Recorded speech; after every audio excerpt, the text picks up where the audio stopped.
Tío Reddit te cuenta. Mi compañero de cuarto se convirtió en mi peor pesadilla.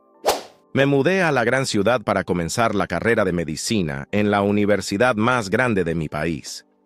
Había conseguido una beca completa gracias a mi esfuerzo en la preparatoria.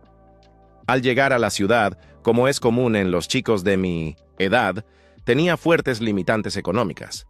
Estudiante y además foráneo, era imposible despilfarrar el dinero. Así que, como la mayoría de alumnos universitarios, me vi en la obligación de conseguir un pequeño departamento y compartirlo con alguien más para repartir los gastos del hogar. Ahí conocí a Josh, mi nuevo roommate y compañero de cuarto. Cuando lo conocí, me pareció un tipo común, alto, de pelo rizado y castaño, con unas enormes gafas que resaltaban toda su cara. Intenté entablar conversación con él, pero pronto me di cuenta de que era un tipo frío, de muy pocas palabras. Esto, al inicio me pareció raro, pero siendo sinceros, en mi interior me alegró saber que no me iba a ver obligado a interactuar mucho con él. Me daba una sensación de escalofríos cada que lo veía estudiando sus libros de leyes en la mesa del comedor. Los primeros días con Josh fueron tranquilos. Era meticuloso, demasiado meticuloso. Tenía horarios rígidos, limpiaba sus cosas con precisión casi obsesiva, y cada que lo miraba en la cocina tenía los auriculares puestos, como si quisiera aislarse del mundo. Yo pensaba que era un simple nerd antisocial, de esos que prefieren los códigos y las leyes antes que hablar con la gente. Pero había algo que no podía describir. Su presencia hacía que el aire se sintiera denso. Mi madre utilizaba la expresión una persona con vibra pesada. No comprendí esa expresión hasta que conocí a Josh. El departamento era pequeño, 2 habitaciones, un baño, una cocina y un salón diminuto. No había espacio para secretos. Al menos, eso pensaba yo. Mi rutina era simple: levantarme a la escuela, volver al departamento, preparar algo de comer y estudiar y hacer mis deberes. Rara vez me topaba con Josh. Pero no topármelo no evitaba que me sintiera incómodo. Con el paso de las semanas, empecé a notar cosas extrañas. A veces regresaba del hospital, donde hacía mis prácticas, y encontraba mi puerta entreabierta. Mi ropa no estaba como la dejaba. Al principio pensé que era mi propia distracción, mi cansancio de estudiante, pero cuando encontré mi cama ligeramente hundida, como si alguien se hubiera sentado en ella, el estómago me dio un vuelco. Intentaba convencerme de que eran ideas mías. Estás cansado. Es la universidad. El estrés juega con tu mente, me decía para tranquilizarme. Pero entonces vinieron las noches. Despertaba a las 3, a las 4 de la madrugada, con la sensación de que había alguien en el cuarto. Al inicio continuaba culpando a las horas extras de estudio y estrés de la escuela. Sin embargo, la sensación se fue haciendo más fuerte y más evidente. Ese silencio no era un silencio normal. Era como si lo compartiera con otra respiración que no era la mía. Las veces que me levantaba al baño de madrugada, escuchaba un sonido muy leve, casi imperceptible, como un roce de tela contra madera. El tipo de ruido que uno escucha cuando alguien se mueve muy despacio, intentando no ser descubierto. Una noche, mientras intentaba volver a dormir, el móvil vibró. En la mesita de noche, era un mensaje de mi madre. ¿Estás bien? Soñé que alguien te miraba mientras dormías. Ese mensaje de mi madre no fue lo único inquietante. Al día siguiente, mientras me servía un café rápido antes de salir a clases, noté que Josh me miraba fijamente. No era una mirada casual, ni de alguien distraído. Era de esas miradas que se clavan como agujas, con una intensidad que te obliga a apartar los ojos. Le pregunté, nervioso. ¿Todo bien? Él solo apartó la mirada de inmediato, como si se avergonzara de algo, como si guardara un secreto que yo no debía conocer. Me puse el café en un vaso térmico y salí rápido del departamento, pero esa sensación de ser observado se quedó conmigo todo el día. Con el tiempo, las señales fueron más difíciles de ignorar. Había noches en las que cerraba la puerta de mi cuarto con seguro, y por la mañana la encontraba abierta. Otras veces escuchaba pasos en el pasillo cuando sabía que Josh había salido a la biblioteca.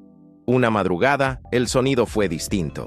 En las noches no solo eran pasos, era como un crujido lento, casi deliberado, que venía de abajo de mí, abajo del maldito colchón. Durante semanas, quise ignorar la realidad inventándome excusas inútiles para evadir la verdad, que si la madera estaba podrida, que si se trataban de coincidencias, que si era el propio peso de la cama.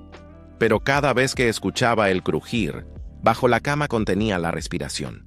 Miedo, solo sentía miedo. En esta ocasión no me moví ni un centímetro, y entonces lo escuché con más claridad.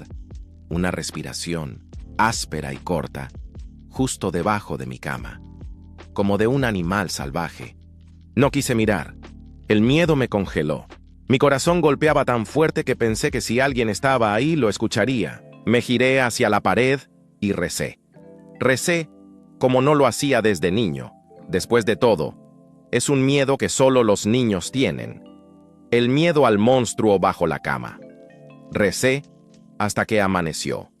Cuando desperté, el colchón estaba ligeramente desplazado, hacia un lado. Los días siguientes fueron un infierno de paranoia. Intentaba convencerme de que era el estrés, de que estaba imaginando cosas, pero cada detalle encajaba en un rompecabezas oscuro. El olor raro a sudor concentrado que a veces impregnaba mis sábanas. Los pequeños rasguños en el suelo de madera, justo debajo del marco de la cama. Y sobre todo, esa sensación en el aire, densa, pesada, como si no estuviera solo nunca. Decidí probar algo. Antes de salir de casa, puse un lápiz de forma horizontal, justo en la parte baja de la puerta de mi cuarto. Al regresar, lo encontré dentro, lejos de la entrada.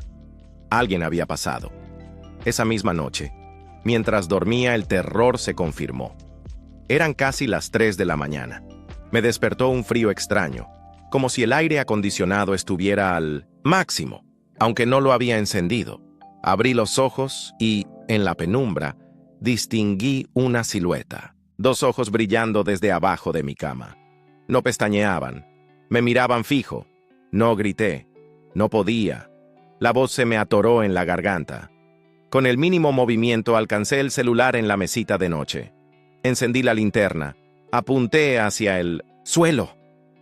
Y ahí estaba Josh, con los ojos abiertos como platos, inmóvil, como si lo hubieran atrapado en un trance. Su cara estaba tan cerca que casi podía sentir su respiración contra el colchón. Me quedé paralizado, sin saber qué hacer. Él tampoco se movía. Solo me miraba desde la oscuridad como un animal atrapado. No recuerdo cómo encontré la fuerza. Supongo que se trató de un instinto de supervivencia casi primitivo del humano. Pero salté de la cama, tomé mis llaves y corrí fuera del departamento. Corrí sin detenerme, bajando las escaleras como un loco, hasta llegar a la calle. Estaba sudando frío. Seguí corriendo un par de calles hasta darme cuenta que ni siquiera llevaba zapatos puestos. El único lugar abierto a esas horas era un Dunkin' Donuts en la esquina. Entré sudando, temblando, y pedí un café sin siquiera saber qué decía. Me quedé allí hasta que amaneció. Sentado en una mesa de plástico, los empleados me miraban extrañados, preocupados por mí. Llegué a pensar que llamarían a la policía o al hospital psiquiátrico pensando que alguno de sus pacientes se había escapado. Pero al ver que solo me quedé mirando a la puerta, se relajaron y me dejaron de ver. Mi mente solo podía enfocarse en la puerta del recinto, pensando que en cualquier momento Josh aparecería. Al amanecer, reuní el valor para regresar al departamento. Las calles todavía estaban húmedas por el rocío de la madrugada, y el frío me calaba los huesos. Mientras subía las escaleras, mis piernas temblaban tanto que tuve que detenerme a la mitad. Parte de mí quería huir para siempre, dejar todo atrás, pero necesitaba mis cosas. Necesitaba enfrentar lo que había visto. Ya no era un niño pequeño. Abrí la puerta con cautela. El silencio era total. El departamento olía a polvo y humedad, como si hubiera estado cerrado por días. Grité el nombre de Josh, pero nadie respondió. Avancé hasta mi cuarto con el corazón golpeándome en las costillas. La cama estaba desplazada hacia un lado, como si alguien hubiera salido apresuradamente de debajo. Me arrodillé.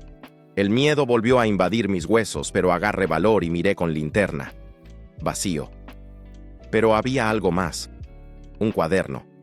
Negro, gastado, con manchas de grasa en las esquinas. Lo abrí temblando. Las primeras páginas estaban llenas de frases repetidas.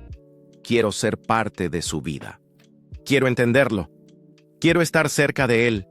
Cada línea escrita con una presión enfermiza, como si la pluma casi rompiera el papel. Pasé más hojas, y entonces lo vi. Había dibujos. Dibujos de mí durmiendo.